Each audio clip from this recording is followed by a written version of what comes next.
그 결과 좀 보여주시나요 오늘? 네, 조금 보여드리겠습니다. 와, 형광 카메라로 관측된 결과를 처음 보시는 겁니다. 과학적인 연구 결과 관련돼서는 지금 아직 준비가 덜 돼서 네. 제가 보여드릴 수는 없고 사진, 영상, 사진은 네, 오늘 사진 보여드리겠습니다. 정도만. 네. 인사할 시간도 많습니다. 여러분의 시간을 낭비해드릴 느리지만 쿨한 과학. 랩미트입니다. 반갑습니다, 반갑습니다. 교수님들. 반갑습니다. 멀리서 원격으로 토양의 알갱이 크기를 알아낼 수 있는 거의 유일한 방법이 이제 편광 관측을 하는 겁니다. 네. 그래서 편광 관측을 하면 그걸 알 수 있게 된다는 것을 한 1970년대쯤 네. 그걸 알게 됐습니다. 편광의 뭔지를 조금 설명을 해주시죠. 네. 그다음 편광으로 그럼 어떻게 아냐? 이걸 이제 설명하는 게 굉장히 어려워요. 여러 번 시도를 했는데 일반 대중분들에게 네. 성공한 적이 없어요. 다들 처음에는 오늘 성공해 보시죠. 제가 도전해보겠습니다. 처음에는 다들 이러다가 나중에 마지막에 가면은 다들 제가 도와드릴게요. 가보시죠. 그 첫 번째 관문이 빛이 파동이다 네. 라는 거에서 시작합니다. 그래서 빛은 파동이니까 파동은 진동하는 방향이 있습니다. 네. 진동하는 방향. 파도는 위아래로 진동하면서 우리한테 다가옵니다. 적절한 예는 아니지만 뱀은 우리한테 올 때 좌우로 이렇게 진동하면서 오죠. 그게 방향이죠. 진동하는 방향. 저기다가 줄을 매달아 놨어. 벽에다가 줄을 매달아 놓고 그럼 위로 흔들 수도 있고 옆으로 흔들 수도 있잖아요. 네. 빛은 옆으로 흔들든 위로 흔들든 모든 방향으로 흔들려서 오는 거예요. 어떤 방향으로든. 맞아요. 네. 그렇게 오고 있다는 거예요, 빛이. 일단 그것만 알고 있으면 돼요. 네, 그게 알고 파동이다. 있겠습니다. 이렇게 흔드는 거. 네. 그리고 자연계에 만들어지는 대부분의 빛은 편광이 안 된 상태, 말씀하신 대로 여러 가지 방향으로 다 섞여서 옵니다. 그런데 편광은 이 빛이 어떻게 왔느냐, 위아래로 떨리면서 왔냐, 좌우로 진동하면서 왔냐를 구별하는 방법이에요. 네. 그러니까 편광 필터를 위아래로 진동하는 빛만 보고 싶어 라고 해서 설정을 해놓으면 나머지 빛들은 다 걸러지는 이제 거죠. 걸러지고 위아래로 진동하는 빛만 우리 카메라에 맺히거나 내 눈에 보이게 되는 겁니다. 편광이라고 하는 말 자체가 무슨 말이냐면은 특정한 방향의 빛을 만든다는 거예요. 지금 아까 선을 막 이렇게 다 흔들고 있잖아요. 어느 방향이든 다 흔들리잖아요. 이 중에서 위아래로 흔들리는 것만 골라내겠다 하는 게 편광이에요. 편중되다. 편중되는 한쪽으로 쏠려 있는 빛을 만들어내겠다. 그러면은 편광에서 걸러낼 수 있는 숫자는 몇 개인데? 그거는 원하는 대로. 무한대입니다. 무한대. 네. 샐러드가 있어. 샐러드가 있는데 우리가 여기서 양상추만 골라낼 거냐, 케일만 골라낼 거냐, 오이만 골라낼 거냐, 당근만 골라낼 거냐. 그게 섞여 있는 상태가 빛의 상태고 샐러드인 상태가 빛의 상태고 우리가 거기에 뭐가 들어있는지가 궁금해. 양상추가 들어있는지, 오이가 들어있는지, 당근이 들어있는지 하나하나 골라내는 게 편광이에요. 좋네. 아주 좋은 기계네요. 그렇죠. 그래서 보시면 빛이 저렇게 여러 가지로 섞여서 오는데 제일 설명하기 쉬운 방법을 찾아낸 게 물수제비입니다. 물수제비 보시면 저렇게 납작한 돌을 물 표면에 수평한 방향으로 던지잖아요. 그랬을 때 제가 잘 튀어 올라와서 여러 번 튀겨서 그렇죠. 가죠. 그런데 쟤를 우리가 세로로 세우면 어떻게 되나요? 세로로 세우면 물 속으로 들어가 버립니다. 네. 빛도 마찬가지예요. 반사될 때 평면에 수평한 방향으로 진동하는 빛이 잘 반사가 됩니다. 대부분. 물수제비랑 똑같아요. 그림에서도 지금 물 표면이 빛이 반짝반짝 하잖아요. 네. 빛이 물 표면에서 반사된 게 당사자에게 반사돼서 잘 보이는 겁니다. 물 속은 안 보이고. 근데 저기 이제 볼록 튀어나와 있는 부분, 물방울이 이제 노란색 화살표로 되어 있는 그 부분을 보시면 물속이 보이죠. 네. 그거와 마찬가지입니다. 이 상황인 거예요. 네, 이게 낚시하시는 분들이 이거 편광 선글라스 많이 쓰시거든요. 네. 그 이유가 물속이 잘 보여. 네. 그리고 물고기가 어디 있는지 잘 보여. 맞아요. 그러니까 편광 선글라스를 쓰시는데 그럼 반사되는 빛을 무시해 주는 거예요? 그렇죠. 반사되는 빛을 걸러내고 통안에서 굴절됐다가 다시 나오는 빛만 우리가 보게 돼요. 그래서 반사가 어떻게 된다는 걸 잘 생각하시고 네. 여기 아주 판판한 돌들이 있죠. 네. 그리고 돌들이 꽤 큽니다. 근데 빛이 화면에서 봤을 때 위아래로 진동하는 빛이 네. 온다고 했을 때 네.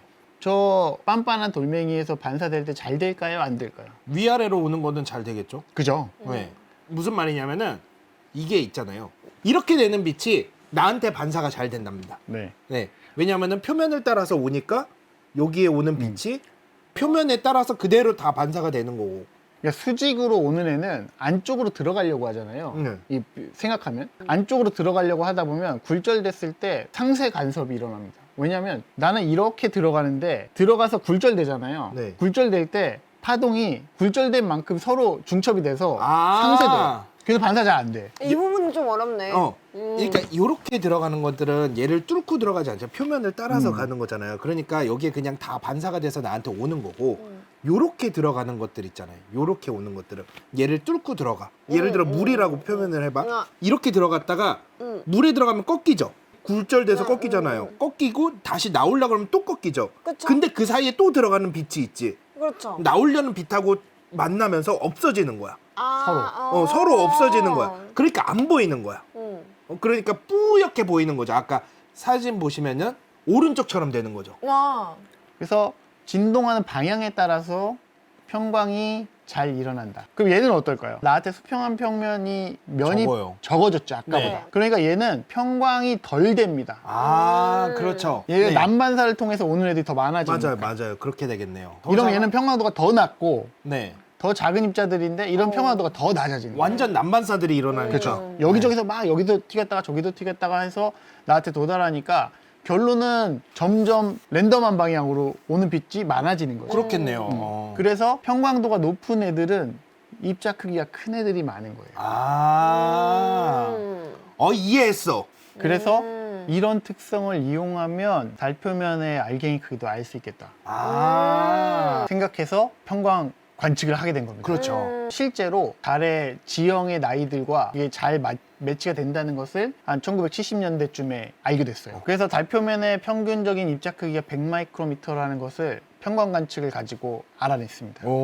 가지고 온 샘플을 가지고 평광 관측을 한 다음에 네. 그걸로 그 달 표면의 특성을 이해한 거죠. 네네. 그걸 가지고 달을 실제 관측해서 여기도 아마 이 정도 될 거야. 여기도 이만큼 될 거야. 라는 거 이제 추정하게 된 거죠. 네네네. 평광 관측을 제가 그래서 해야겠다라는 걸 이제 시도하기 시작했고, 근데 보시면 이 평광은 그 달 표면의 위상에 따라서 그 평광도가 달라져요. 평광도가 반달일 때 10%고 보름달일 땐 3%고 이렇습니다.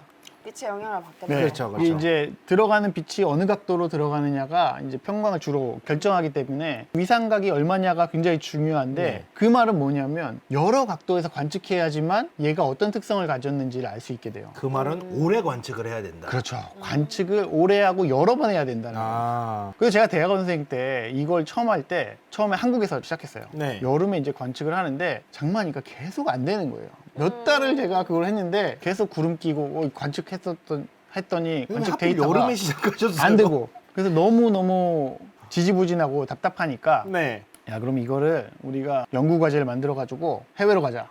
진짜. 날씨 좋은 데로 가자. 해서 간 게 릭 천문대입니다. 릭 천문대. 릭 천문대는 처음으로 산 꼭대기에 만들어진 천문대예요. 그래요? 1886년에 처음 설립이 시작됐고 네. 1888년부터 이제 개소해서 직접적인 관측을 시작했는데 지금은 그 캘리포니아 대학이 소유하고 있고 그래서 여기를 제가 이제 가기로 했습니다. 여기 산호세에 있는데 산호세가 캘리포니아에서 아주 좋은 동네죠. 비싼 동네. 네, 실리콘밸리에 있고 사진에 보이시는 왼쪽에 있는 돔이 그게 릭 천문대고 네. 이렇게 큰 망원경들이 있어요. 60cm, 뭐 1m, 네네네. 1.3m 이런 망원경들이 있는데 저 망원경들로 달을 관측하면 달이 한 시야에 안 들어와. 너무 큰 망원경이다 보니까 CCD에도 영향을 주고 그리고 달이 한 화각에 안 들어오고 너무 협시야로 관측하게 됩니다. 달에 뭐 여기만 네. 보이고. 일부만 보게 되는 거죠. 그래서 망원경을 가져갔습니다. 한국에서 아주 작은 망원경과 적도의 네. 가대를 가지고 센서까지 다 해서 가지고 가서 혼자 들고 저기 간 거죠. 네. 저 가운데 길다란 그 하얀색 지붕이 있잖아요. 저기가 이제 관측자 숙소예요. 관측자 숙소에 창고에서 전원 플러그를 가져와서 숙소 앞에 주차장에서 관측했어요. 저기까지 가서 네. 망원경 안 쓰고 그죠. 숙소에서 천문대에 창고에서 가서 제가 밤에 혼자 창고 앞에 앉아가지고 주차장에서 관측하고 있으니까 사람들이 동양에서 온 애가 젊은 애가 뭐 하는 거야? 이렇게 좋아서 분명히 천문학장 맞는 것 같은데 그래서 거기서 관측을 했는데 근데 이 천문대에서는 하늘이 그냥 뻥 뚫려 있는 맑은 하늘. 그래서 제가 거기에 딱 보름 있었는데 보름 동안 딱 하루 빼고 다 관측했습니다. 모든 그 위상각을 다 한번 커버를 한 거죠. 이게 이제 제가 주차장에서 이러고 관측한 거예요. 젊었네요. 네, 이때 26, 7 이쯤이니까 와. 그렇게 그러니까. 밤새 관측을 하고 이 연구 결과를 다음 학회에서 발표를 했습니다. 이게 거기 가서 관측한 건데 X축이 위상각이거든요. 네. 위상각이 90도면 반달, 90도면 반달. 0이면 보름달입니다. 네. 그러니까 제가 20도 부근부터 보름달보다 조금 작은 것부터 시작해가지고 네. 아주 초승달까지 이제 금음달이죠. 금음달까지 갈 때까지 다 찍은 겁니다. 아주 보름 동안 아주 알차게 관측을 하고 그리고 돌아왔습니다. 이 데이터를 가지고 얻은 게 이 관측 데이터고 와. 재밌게도 왼쪽이 그냥 반사율, 그러니까 네. 우리가 일반적으로 보는 달 모양이고 오른쪽이 이제 평광도입니다. 네. 요게 한 장의 사진인 것 같지만 사실은 저 보름 동안 관측한 모든 관측 데이터를 이제 계산을 통해서 얻어낸 결과예요. 합친 거구나. 네, 다 합성되어 있는 사진이에요. 와. 그걸 가지고 이렇게 그 입자 크기 지도로 만든 겁니다. 오. 얘는 이제 입자 크기를 나타내는 거고 파란색은 입자 크기가 작다. 빨간색으로 갈수록 이제 입자 크기가 큰 크다. 거를 나타내는데 이걸 보시면 뭐 어떤 특징이 있는 것 같지 않으세요? 잠깐만. 입자 크기가 큰 거는 아까 말한 달의 그 검은 지형이네요. 그렇죠. 일단 첫 번째, 달의 바다 지역은 고원 지역보다 상대적으로 입자 크기가 크다. 라는 걸 알 수 있습니다. 네. 그 이유는 바다가 철 성분이 많아요. 철이 많다는 얘기는 잘 안 부서지는 거죠. 네. 철은 연성이 있잖아요. 그러니까 상대적으로 덜 부서지는 특성이 있습니다. 네. 그래서 평균적인 입자 크기가 더 큰 걸로 판단돼요. 네네네. 그런 게 있고 또 하나 특징이 하나 더 있습니다. 위아래로 갈수록, 그러니까 위도가 큰 방향으로 갈수록 입자 크기가 큰 걸 알 수 있어요. 네. 그러니까 적도 부근이 파란색이 파란색이고. 많고 극지방으로 갈수록 입자 크기가 커진다. 네. 라는 걸 알 수 있죠. 네. 이걸 처음 봤을 때 이게 도대체 뭘 의미하는 건가? 그렇죠. 라는 생각을 했어요. 앞에서 말씀드렸는데 입자 크기는 뭐 때문에 달라진다고 했죠? 떨어지는 운석. 그렇죠. 운석의 충돌체. 운석이 어떻게 떨어지느냐가 입자 크기를 결정한다고 네. 했잖아요. 저 얘기는 적도랑 극지방이 충돌하는 빈도수가 다르다? 때려 맞는 횟수가 다르다는 거는. 횟수가 다르네. 그죠? 그러네. 그렇게 생각하게 되는 거예요. 오. 이거 이상한데? 왜냐하면 과거에는 달 표면에 떨어지는 운석체들이 다 균등하게 떨어질 거라고 생각했어요. 네. 왜냐? 달 표면에 떨어지는 그 운석체들이 행성과 그 먼지의 층이 떨어진다고 생각했는데 그 먼지의 층이 달보다 훨씬 더 큽니다. 그러니까 달이 먼지 구덩이 사이에 있는 거예요. 그러니까 사방이 다 먼지니까 네. 다 똑같이 떨어지겠지. 네. 라고 당연히 그렇게 생각했어요. 이거 관측 결과는 그게 아닌 거죠. 그렇네요. 그래서 이걸 통계적으로 분석을 했습니다. 네. 이게 이제 아까 네. 보여드린 달의 그림을 위도를 나눠서 그 위도별로 입자 크기가 얼마인지 재본 거예요. 그러니까 맨 왼쪽이 적도고 오른쪽으로 갈수록 극이 극지방입니다. 높아지는. 그리고 네. 파란색은 달의 바다 지역이고 빨간색은 달의 이제 고원 지역인데 그림을 보시면 바다고 고원이고 둘 다 극지방으로 갈수록 입자 크기가 커지죠. 네. 그걸 둘다 알게 된 커지죠. 거예요. 그래서 그럼 확실히 뭔가 있다. 있다. 라는 걸 논문으로 작성해서 냈습니다. 네. 그래서 그게 의미하는 바가 무엇이냐. 원래 과거에는 이렇게 떨어진다고 생각한 거예요. 왼쪽처럼 모든 방에서 동등하게 떨어진다고 생각한 건데 관측한 데이터는 오른쪽처럼 떨어지는 거죠. 네. 그럼 왜 그러냐. 이거를 알기 위해서 제가 이제 떨어지는 속도 성분이 어떻게 되는가를 실제로 분석을 했습니다. 어떻게 분석한 거면 이거는 컴퓨터 시뮬레이션을 한 거예요. 행성간 먼지 입자들은 결국에는 소행성이랑 해성이 만들어 놓은 거예요. 소행성이랑 해성의 궤도를 따라서 움직입니다. 걔들도. 네. 그러니까 소행성이나 해성이 만들어 놓은 먼지 입자들이 원래 돌던 궤도 성분을 가지고 돌아요. 그러니까 걔들이 결국에 달에 떨어질 때 어떻게 떨어지느냐를 컴퓨터로 시뮬레이션해서 분석을 해봤더니 네. 여기서 보시면 X축은 계속 위도고 네. 오른쪽으로 갈수록 극지방입니다. 그 그림에서 검은색 실선은 속도 성분입니다. 네, 얘가 그냥 일반 속도. 속력이 얼마나 빠른지를 나타내는 거예요. 방향에 상관없이. 그리고 파란색은 노멀 벡터. 내가 봤을 때 수직인 그렇죠. 위치로 떨어지는 애고 네. 빨간색은 옆쪽에서 내 옆쪽에서 떨어지는 그렇지, 애. 그렇지. 극지방으로 갈수록 내 머리 위에서 떨어지는 애보다 옆에서 옆에서 떨어지는 떨어지는 애가 훨씬 많다는 거를 시뮬레이션도 보여준 거예요. 보여준 무슨 거죠. 말이냐면은 달이 이렇게 있으면 내가 극지방에 서 있으면은 유성체를 맞을 때 나는 옆으로 떨어지는 것만 맞는 거야. 이렇게 허리 쪽으로만 맞는다는 거야. 근데 내가 적도에 서 있잖아. 적도로 가면 이렇게 서 있을 거잖아요. 그럼 머리로만 맞는 거지.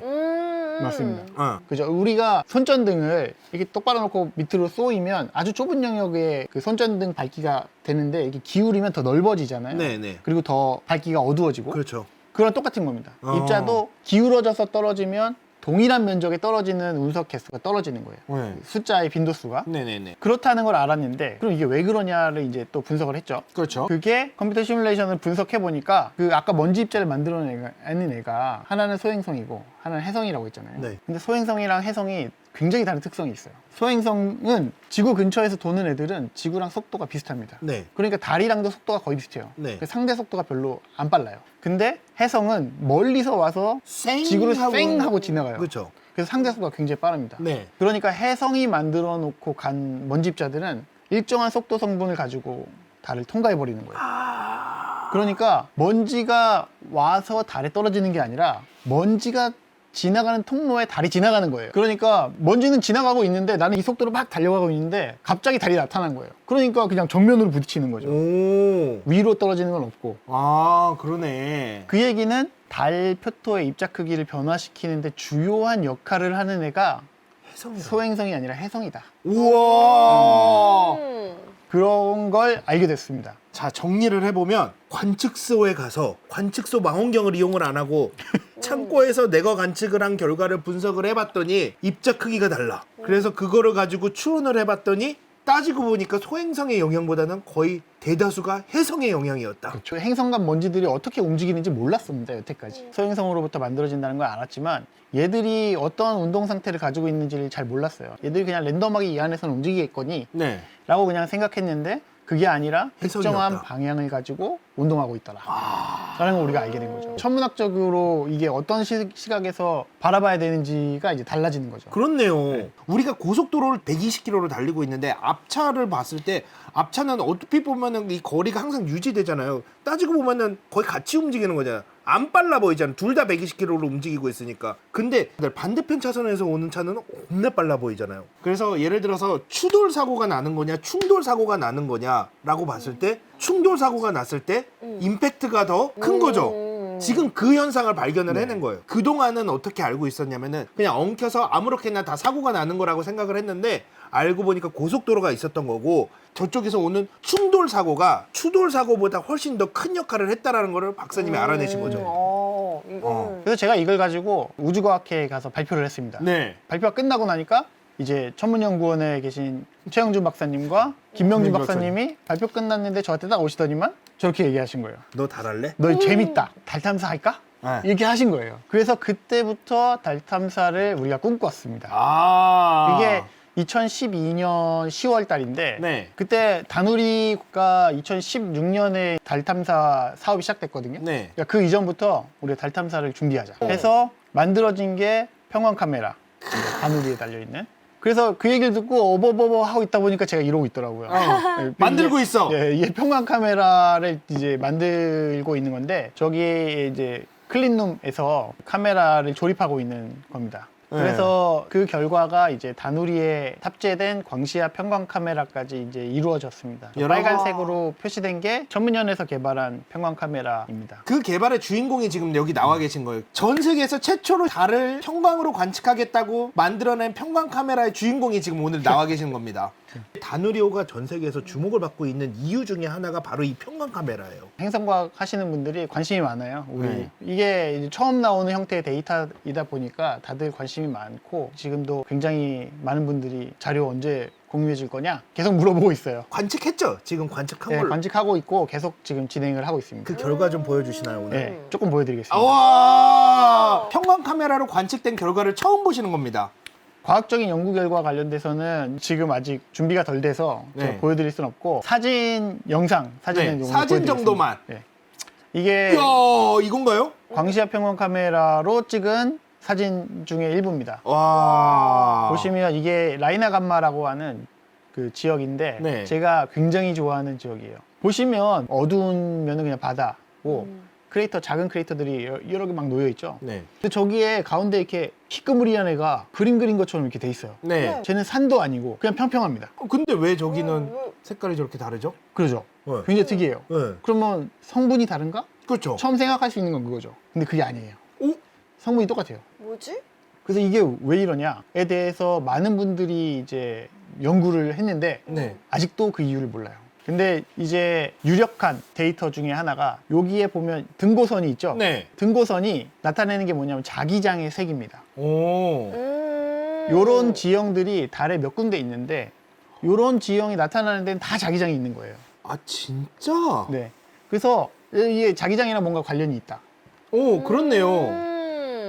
기존에 이제 루나 프로스펙터가 아. 관측한 데이터입니다. 네네네네. 그래서 그러면 뭐 때문에 그러냐에 대해서 아직도 많은 논란이 있는데 여러 가지 이제 이론들이 있습니다. 네. 그래서 지상으로 관측했었던 평광 관측 데이터를 가지고 제가 논문을 쓴 게 있었어요. 밑에 그림에서 그 평광 관측해서 보니까 평광의 특성이 다른 지역들이랑 바다나 고원에도 속하지 않는다. 얘는 오. 바다도 아니고 고원도 아닌 특성을 가지고 있다. 오. 라는 걸 발견했어요. 오. 예, 기존에는 우리가 평광 관측한 데이터가 없었기 때문에 몰랐죠. 제3의 지역이다. 그렇죠. 이게 어떤 특성을 가지고 있는가에 대해서 제가 이제 저 논문에서 막 설명을 했는데 네. 릭에서 관측한 겁니다. 야. 해상도가 오른쪽이랑 이제 똑같은 지역인데 네. 굉장히 해상도가 안 좋죠. 와 근데 이거를 우리 다누리호가 찍었더니 저렇게 나온다. 네. 우와. 이제 다누리의 광시압 평광 카메라가 찍은 데이터를 분석하면 훨씬 더 잘 분석할 수 있게 됩니다. 이게 다누리다.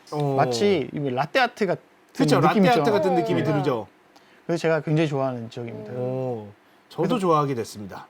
많은 분들이 관심이 많아요. 저 지역에. 오. 이거는 코페르니쿠스 크레이터인데 오른쪽은 릭에서 관측한 지역이고 왼쪽은 이제 광시압 평광 카메라로 관측한 건데 해상도 차이가 확 느껴지죠. 네. 네. 그래서 이걸 가지고 분석을 하면 훨씬 더 세밀한 분석을 할 수 있을 걸로. 진짜 잘 이제 분석할 수 있겠다. 그래서 이렇게 지금 저희가 분석을 하고 있고 결과는 이제 내부에서 나오는 대로 또 이제 공개할 수 있도록 하겠습니다. 아, 감사합니다. 공개되면은 제가 바로 따와가지고 그거 여러분들께 알려드리도록 하겠습니다. 좋습니다. 네. 야, 진짜 화질이 이 정도로 개선이 돼서 이게 다누리호예요. 다른 나라 것도 아니고 우리나라 거가 심지어 저 오른쪽에 있는 사진은 달 전면에 대한 평광 관측 데이터 중에 제일 해상도 좋은 애예요.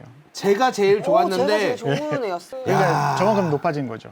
이게 광시압 평광 카메라 이렇게 생겼습니다. 네. 이제 왼쪽 위에가 실제로 탑재되어 있는 카메라. 이걸 우리는 비행 모델이라고 부릅니다. 네. 얘가 이제 탑재돼서 밑에 가운데 있는 사진을 보면 달 표면을 양옆으로 노란색 빔을 바라보고 이제 관측을 합니다. 평광도의 곡선 그래프를 보려면 네네. 굉장히 큰 각도까지 이제 관측을 해야 되는데 일반적인 카메라는 이게 가운데 직화점을 그렇죠. 관측하거든요. 평광 카메라는 평광의 특성 때문에 양옆을 이렇게 바라보고 있습니다. 네. 저렇게 관측하고 있고 월면에서는 위도가 한 70도에서 마이너스 70도까지 극지방은 관측을 안 하고 있습니다. 네. 그 이유가 여러 가지가 있는데 일단 극지방은 빛이 입사되는 게 양이 적어서 엄청 적죠. 밝기가 많이 어두워져요. 네, 그래서 네. 그런 걸 줄이기 위해서 일단은 지금 현재로서는 위도 70도 아, 근데- 이내만 관측을 하고 플러스 마이너스 70도도 엄청나게 큰 영역이에요. 네, 엄청 넓은 네, 영역입니다. 엄청 넓은 달 영역이에요. 면적으로 따지면 90 몇 프로 정도 돼요. 네. 그러니까 거의 대부분인데 그럼에도 불구하고 이제 극지방은 나중에 관측하려고 지금 계획을 하고 있고 네. 이 광시압 평광 카메라는 천문연구원이랑 경희대학교 그리고 카이스트 세 연구기관에서 공동으로 이제 개발을 했습니다. 다누리에 탑재됐고 세계에서 처음으로 달 궤도에서 야, 이제 멋있다. 평광 세계 최초. 하는 겁니다.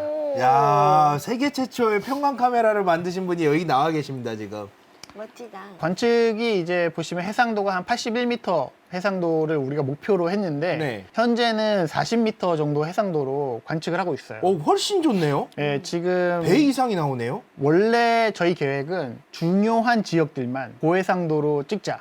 그래서 센서를 이제 1024 by 1024, 1K by 1K라고 이게 부르죠. 그 센서를 사용했는데 그냥 기본 관측 모드는 이게 두 개의 픽셀을 하나의 픽셀인 것처럼 비닝해서 아, 비닝을 하는구나. 네. 그래서 관측을 했기 때문에 지금은 다누리가 연장 임무를 하고 있고 네. 내부에서 고해상도 관측도 우리한테 유리한 면이 있으니까 해보자. 어. 해서 지금 현재로서는 고해상도 모드로 주로 관측을 하고 있습니다. 이 다음에는 그레인캠스라는 달 착륙해서 해보겠다.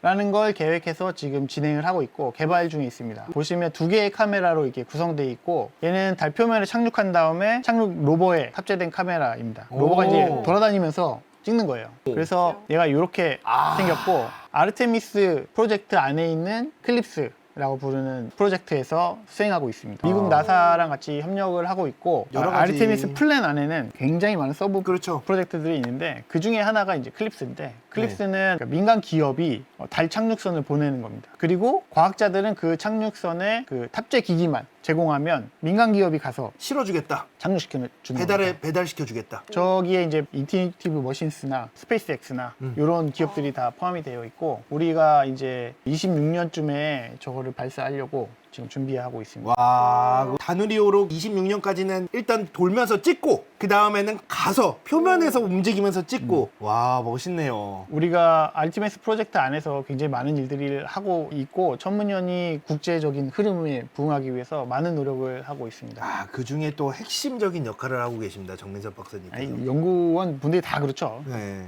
이 알티메스 프로젝트 안에서 저 맨 위에 있는 빨간색 박스에 있는 게 이제 클립스 프로젝트인데, 네. 이게 원래는 21년에 처음 발사하려고 했어요. 아, 그쵸.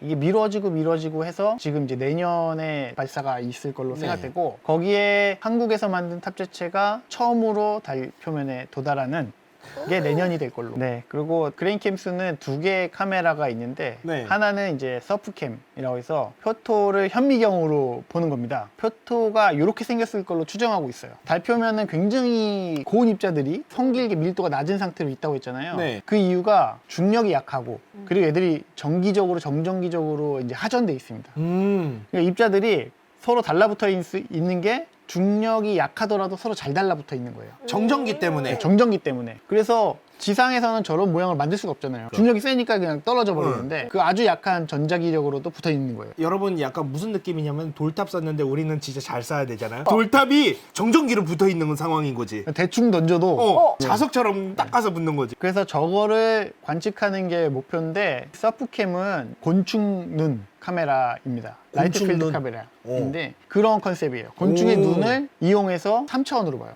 곤충들은 한쪽 눈만으로 봐도 입체로 보여요. 네. 왜냐하면 그게 겹눈이거든요. 그렇죠. 많은 눈이 한꺼번에 있는 것처럼 보여요. 네. 그래서 우리 서프캠도 마찬가지로 그런 형태의 카메라를 사용합니다. 그래서 가서 찍으면 3D로 사진을 얻을 수 있어요. 근데 달 표면에 저런 토양이 생긴 게 뭐가 중요하냐, 이렇게 이제 생각할 수 있는데, 빛의 산란이 어떻게 일어나는지 더 정밀한 값을 우리가 알 수 있게 됩니다.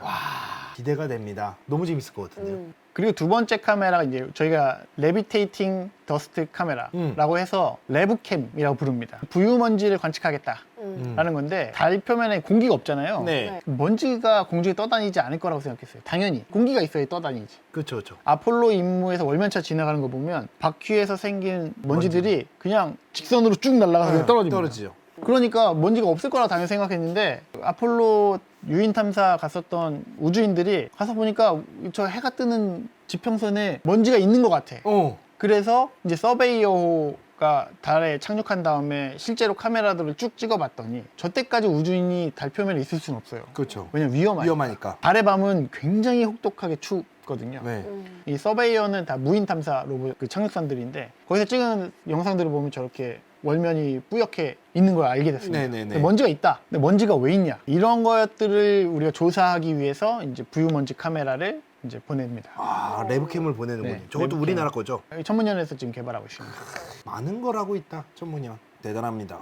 두 개의 카메라를 지금 보내려고 하고 있고, 뭐 네. 클립스에서는 그 외에도 LV 라드라고 해서 사람에게 영향을 주는 방사선이 얼마나 많이 들어오는가, 이런 것들을 측정하는 기기도 있고, 그리고 LS 매그라고 해서 자기장 측정기가 아, 이제 또 들어갑니다. 와, 그것들을 지금 개발을 하고 탑재하려고 노력하고 있습니다. 와, 달 탐사에 있어서는 우리나라가 전혀 뒤처지지 않는다. 최첨단의 기술 가지고 있다. 이 정도만 알아주시면 좋을 것 같습니다. 그래서 제가 이제 마지막으로 말씀드리고 싶은 건, 우리도 달에 가고 있습니다. 네. 우리도 역시 미국처럼 언젠가는 저렇게 발자국을 찍을 날이 올 거다. 아, 그럼요. 제가 그럼요. 말씀드리고 싶은 내용입니다. 네. 2031년에 우리 힘으로 순수하게 착륙을 할 거고, 그 전에도 다른 나라와 함께 우리나라 최초로 무언가가 착륙을 해서 연구를 할 거다. 이미 우리는 가고 있는 거죠. 아, 좋습니다. 아, 네. 이렇게 오늘 달과 관련돼서 정말 재미있는 이야기를 해주신 정민석 박사님 감사합니다. 우리나라의 그 달 탐사가 어느 정도 수준이 있고 또 정민석 박사님이 우리나라에선 거의 달에 있어서는 거의 최고봉 중에 한 분이시거든요. 달 탐사 자체에서는 달에 대한 연구를 어떤 방향으로 하고 있는지를 좀 다양하게 볼 수 있었던 것 같아요. 그러니까 아, 오늘 너무 재밌었습니다. 달도 엄청나게 많은 부분이 지금 우리가 이미 연구를 하고 있고, 그리고 앞으로 연구할 수 있는 부분도 새로운 것도 이렇게 만들어서 남들이 생각하지 못했던 부분까지도 다 고려해서 우리는 열심히 연구를 하고 있다. 이거는 정말 좋은 시간이었던 것 같습니다. 어때 직접 해보시니까 어떠십니까? 너무 재밌는데요? 그죠? 네. 여기 채팅창 막 올라가는 것도 너무 재밌고. 네. 네. 그렇습니다. 생각보다 여기 나오신 분들이 즐겁게 하고 가세요. 두 시간이 네. 힘들지 않게. 보통 2시간 강연하면은 되게 힘들어 하시거든요. 저도 2시간 벌써 됐는지 몰랐어요. 그죠? 2시간이 훨씬 지났어요. 근데도 이렇게 1,400명 가까운 분들이 와. 보시는 거예요. 이 시간에. 평일 이 시간에. 우리나라 과학의 미래가 밝네요. 아, 진짜? 사실은 이게 특히나 우주 탐사는 많은 세금이 이제 투입되는 일이잖아요. 그렇죠. 그러니까 국민분들께 당연히 이제 우리가 뭘 하고 있는지 이런 것들을 잘 소개시켜 드리는 게 중요하다고 생각해요. 네. 근데 지금 우린 이런 과학 이야기, 제가 생각할 때는 천문학은 굉장히 마이너하고 천문학 중에서도 행성과학은 더 많이 나오는데 그런 거에 이렇게 관심 가져주시는 게 굉장히 감사합니다. 너무 훌륭한 오늘 이야기 해주셔서 너무 감사하고 기회가 된다면 나중에 요 연구 결과가 논문으로 나오면 네. 한 번 더 모셔서 좀 더 우린 폴캠이 어떻게 촬영을 했고 또 새로운 뭔가를 발견한 거 아까 보셨지 않습니까? 극지방으로 갈수록 입자 크기가 커진다. 야 이거 왜 이러지? 이러면서 해성까지 나오는 이런 얘기들 다음번에도 들을 수 있으면 너무 좋을 것 같습니다. 인사할 시간도 많습니다. 여러분의 시간을 낭비해드릴 느리지만 쿨한 과학. 랩미팅이었습니다. 감사합니다, 교수님들. 감사합니다. 감사합니다.